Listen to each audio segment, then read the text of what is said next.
एक बार फिर से R&D स्टडी सेंटर में आप सभी का स्वागत है। और आज हम स्टार्ट कर रहे हैं 12th फिजिक्स से सेकेंड यूनिट स्टार्ट कर रहे हैं, जिसमें चैप्टर 3 पढ़ने वाले हैं। जैसा कि मेरे पिछले लेक्चर में मैंने आपको फर्स्ट यूनिट कंप्लीट करवा दी है, तो जिस स्टूडेंट ने अभी वो मेरे वीडियो नहीं देखे हैं तो आप पहले वो वीडियो देखें और अपनी तैयारी करें। तो आज हम स्टार्ट कर रहे हैं 12th फिजिक्स से ही सेकेंड यूनिट, जिसमें मैंने चैप्टर 3 लिया है विद्युत धारा। तो फर्स्ट यूनिट में भी आप लोगों को आवेश के बारे में पढ़ना मिलेगा, और यहाँ पे सेकेंड यूनिट में भी आवेश, जो विद्युत धारा होती है वो आवेश प्रवाह के कारण बनती है। तो दोनों में डिफरेंस क्या है? तो फर्स्ट यूनिट में जो आवेश होता है वो स्थिर आवेश होता है, और यहाँ सेकेंड यूनिट में हम जो आवेश पढ़ने वाले हैं वो आवेश गतिशील आवेश होता है। तो यहाँ पे अगर कोई आवेश किसी चालक में गतिशील है तो उसके कारण जो धारा प्रवाहित होगी, है ना, उसे विद्युत धारा बोला जाता है। इंग्लिश में बोला जाता है करंट, इलेक्ट्रिक करंट। जैसे कि आप अपने घर में जो धारा आती है अपन उसी की बात कर रहे हैं। तो अब विद्युत धारा की डेफिनेशन क्या बनती है वो हम डायग्राम से क्लियर कर रहे हैं। तो देखिए अभी आप लोगों के सामने मैंने एक चालक बनाया है, जिसमें ये जो दो सिरे होते हैं ये इसके अनुप्रस्थ परिच्छेद कहलाते हैं। ऐसे और सिरे भी हम लोग इसमें बना सकते हैं। तो इसको अनुप्रस्थ परिच्छेद का क्षेत्रफल बोला जाता है, इसको ए से डिनोट किया जाता है। और इस चालक में कोई आवेश प्रवाहित हो रहा है, ये दिख रहा है ना आवेश, इसकी डायरेक्शन इधर है। ये आवेश अगर कोई प्रवाहित हो रहा है तो इस आवेश को ही इस परिच्छेद, इस अनुप्रस्थ परिच्छेद के सापेक्ष विद्युत धारा बोला जाएगा। मतलब किसी समय में, एकांत समय में यहाँ से जितना आवेश इसमें प्रवेश करेगा या इससे प्रवाहित होगा उसे ही यहाँ पे विद्युत धारा बोला जाएगा। और किसी चालक में विद्युत धारा का प्रवाह या आवेश का प्रवाह होता है वो निर्भर करता है मुक्त इलेक्ट्रॉनों की संख्या पर। किसी चालक में मुक्त इलेक्ट्रॉनों की संख्या ज्यादा होगी तो वो अच्छा विद्युत का अच्छा चालक होगा। अगर उसमें मुक्त इलेक्ट्रॉनों की संख्या कम होगी तो वो विद्युत का चालक अच्छा नहीं होगा। और अगर उसमें मुक्त इलेक्ट्रॉनों की संख्या 0 हो जाती है तो वो चालक बन जाता है कुचालक। तो कुल मिला के किसी चालक में आवेश प्रवाह या विद्युत धारा का प्रवाह जो होता है वो मुक्त इलेक्ट्रॉनों के रूप में होता है। अभी थोड़ा दिशा समझ ले, डायरेक्शन समझ ले इसमें, कि जिस दिशा में आवेश प्रवाहित होता है उसके विपरीत दिशा में इलेक्ट्रॉन प्रभावित होते हैं। जो मुक्त इलेक्ट्रॉन बनते हैं किसी चालक में वो उस आवेश के या उस धारा के विपरीत दिशा में प्रवाहित होते हैं। तो इस तरीके से यहाँ से आपकी विद्युत धारा की डेफिनेशन बनेगी कि किसी चालक के अनुप्रस्थ परिच्छेद से आवेश प्रवाह की दर, मतलब समय के सापेक्ष बात की जाती है, तो आवेश प्रवाह की दर को विद्युत धारा कहते हैं। तो मैं यहाँ पे आप लोगों को डेफिनेशन नोट कर रहा हूँ और अच्छे से क्लियर हो जाएगा। अभी मैंने आप लोगों के सामने 2 डेफिनेशन लिखी है विद्युत धारा की, ये किस तरीके से बनती है, तो इस चालक से हम लोग अच्छे से समझने वाले हैं। तो जैसा कि मैंने बताया था अभी कि अगर इस चालक से, इस अनुप्रस्थ परिच्छेद से यहाँ से एकांत समय में जितना आवेश प्रवाहित होगा उस आवेश की मात्रा को ही क्या बोला जाएगा, विद्युत धारा बोला जाएगा। इसकी पहली परिभाषा बनती है किसी चालक के अनुप्रस्थ परिच्छेद से आवेश प्रवाह की दर को विद्युत धारा कहते हैं। अब ये दर जो होता है ये समय के सापेक्ष होता है। किसके सापेक्ष? मतलब यहाँ से एकांत समय में जितना आवेश इससे प्रवाहित हो रहा है उसे ही क्या बोला जाता है, उस चालक की विद्युत धारा। सेकेंड डेफिनेशन देखें आप, किसी चालक के अनुप्रस्थ परिच्छेद से एकांत समय में जो आवेश प्रवाहित होता है उसे उस चालक की विद्युत धारा कहते हैं। मतलब यहाँ से ये कोई चालक है, इस चालक के इस अनुप्रस्थ परिच्छेद से एकांक समय या प्रति सेकेंड भी बोल सकते हैं। एकांक समय में मतलब कोई समय लेना अपने को फिक्स, वहां की बात हो रही है। एकांक समय में जितना आवेश प्रवाहित होता है उसे उस चालक की विद्युत धारा कहते हैं। तो ये इस तरीके से अभी अपनों ने 2 डेफिनेशन क्लियर करी। बताओ उसका सूत्र क्या बनता है वो देखिए आप लोग। सूत्र बनता है धारा का या विद्युत धारा का वो आवेश के अपॉन में समय, मतलब एकांक समय की जो बात करते हैं ना, तो दर कितने समय में उस परिच्छेद से कितना आवेश प्रवाहित हो रहा है। तो एकांक समय में जितना भी आवेश प्रवाहित होगा वही क्या कहलाएगी, उसकी धारा कहलाएगी। धारा को यहाँ से आई से रिप्रेजेंट करते हैं। आवेश के लिए क्यू स्मॉल भी आ सकता है, कैपिटल भी आ सकता है, और समय के लिए स्मॉल टी रहेगा। अभी ये इसका फॉर्मूला बना। अब कुछ वैल्यू रख देता हूँ कि आवेश को मैं 1 कूलाम मान लेता हूँ। आवेश को क्या मान लेते हैं, 1 कूलाम। और समय जो होता है वो 1 सेकेंड मान ले, 1 सेकेंड मान ले। तो यहाँ से धारा जो आई मिलेगी, देखिए आप लोग, यहाँ से जो धारा आई मिलेगी वो मिलेगी 1 कूलाम के अपॉन में 1 सेकेंड। और इसको बोला जाता है 1 एम्पियर धारा। क्या बोला जाता है इसको, 1 एम्पियर धारा। मतलब एम्पियर, इसकी डेफिनेशन किस तरीके से बनी यहाँ से यदि किसी चालक में 1 सेकेंड में 1 कूलाम आवेश प्रवाहित होता है तो उस चालक में प्रवाहित धारा को 1 एम्पीयर धारा कहते हैं। एक बार वो क्लियर करें कि यदि किसी चालक में 1 सेकेंड में 1 कूलाम आवेश प्रवाहित होता है तो उस चालक में प्रवाहित धारा को 1 एम्पीयर धारा कहते हैं। और यही जो होता है इसका ऐसा ही मात्रक भी बनता है। यही क्या होता है इसका, उसमें इसको ऐसा ही मात्रक भी बनता है जिसको कैपिटल ए से डिनोट करते हैं। क्या डिनोट करते हैं इसको? कैपिटल ए से। ये क्योंकि इसके साइंटिस्ट के नाम पे ही रखा गया इसलिए ए कैपिटल आता है। बाकी अदरवाइज ऐसा ही मात्रक के संकेत जो होते हैं स्मॉल आते हैं, लेकिन कहीं किसी साइंटिस्ट के नाम पे रखा गया है तो उसको कैपिटल लिखा जाएगा। तो ये एम्पियर इसका ऐसा ही मात्रक बन गया जिसको ए से कैपिटल ए से डिनोट करते हैं। अगला टॉपिक लिया है मैंने धारा घनत्व, जिसे इंग्लिश में बोला जाता है करंट डेंसिटी। अब घनत्व का मतलब होता है यहाँ पे मात्रा से मतलब होता है। किसी भी वस्तु का अगर घनत्व देखा जाएगा तो वो उस क्षेत्रफल में उसकी कितनी मात्रा है। मान लो किसी बाल्टी में पानी भरा है तो अगर पानी उसमें ज़्यादा भरा है तो अपन बोलेंगे उस बाल्टी में पानी का घनत्व ज़्यादा है उस क्षेत्रफल की तुलना में। लेकिन वहाँ पे पानी का कम है, वहाँ पे पानी क्या है बाल्टी में कम रखा है, इसका मतलब उसमें पानी का घनत्व कम है। ऐसा कैसे धारा घनत्व भी चालक में बनता है। इस चालक में यहाँ से कितनी धारा प्रवाहित होगी, इस परिच्छेद से कितनी धारा अंदर प्रवाहित होगी तो उसको बोला जाएगा उसका धारा घनत्व। आप डेफिनेशन देखिए इसकी, मैं डेफिनेशन नोट कर रहा हूँ, फिर डायग्राम से उसको थोड़ा समझने का प्रयास करेंगे। डेफिनेशन जो है डायग्राम से अपन थोड़ा समझते हैं। किसी चालक के अनुप्रस्थ परिच्छेद के क्षेत्रफल से जो धारा प्रवाहित होती है उसे उस चालक का धारा घनत्व कहते हैं। मतलब यहाँ पे समय का महत्व नहीं होता है, समय नहीं देखा जाता है कि कितने समय में वो धारा प्रवाहित हो रही है, बस ये देखना है कि उस परिच्छेद के क्षेत्रफल से, मतलब वो इसकी बात कर रहा है। मैं अगर यहाँ पे डिनोट करा ना, मैंने देखे आप लोग यहाँ पे ये ए नोट कर रखा है, तो इस क्षेत्रफल से कितनी धारा इसमें प्रवाहित हो रही है उसको बोला जाता है धारा घनत्व। अगर इसका फॉर्मूला देखते हैं तो फॉर्मूला देखें आप लोग, फॉर्मूला बनेगा इसका धारा घनत्व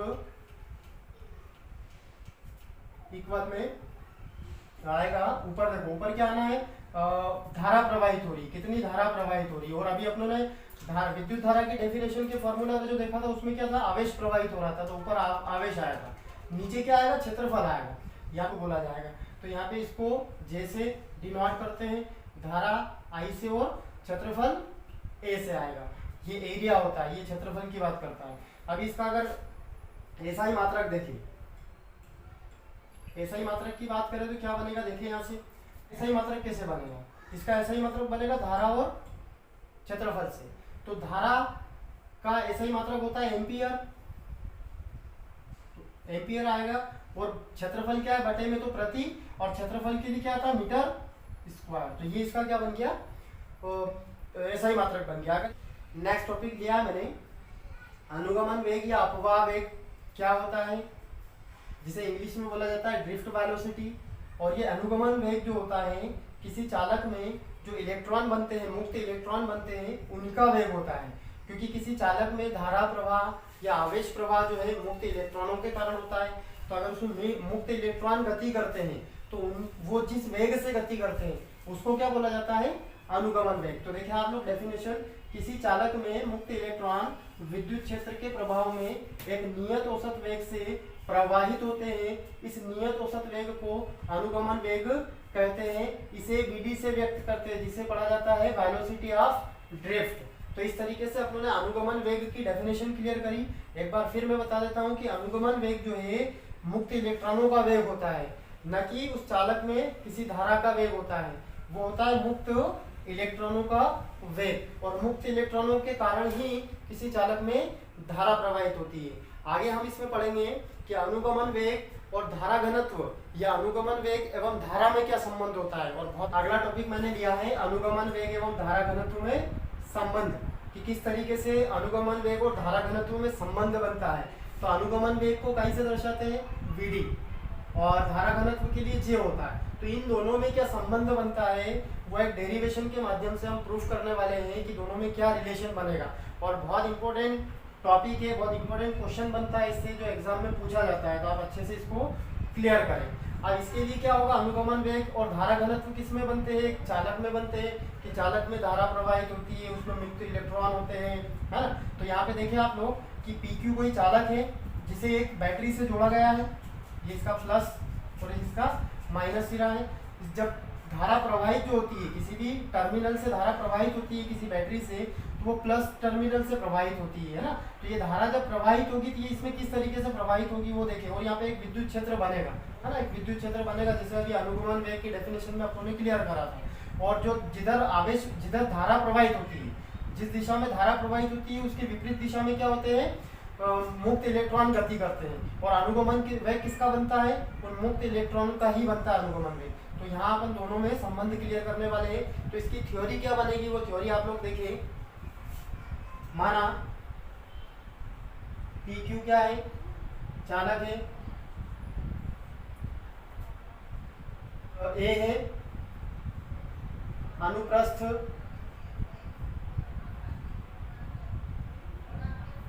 परिच्छेद का क्षेत्रफल, परिच्छेद का क्षेत्रफल है स्मॉल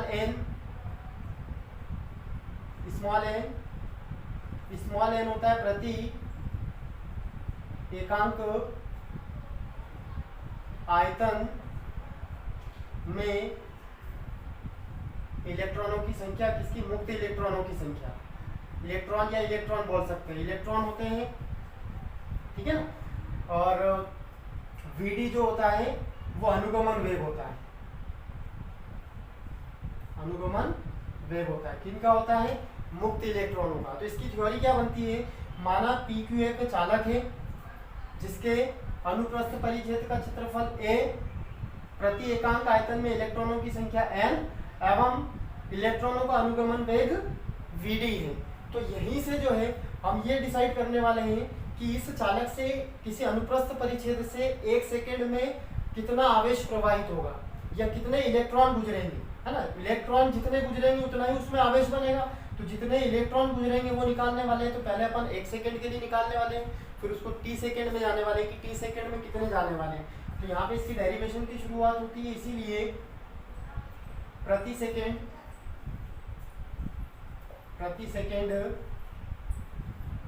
चालक के अनुप्रस्थ परिच्छेद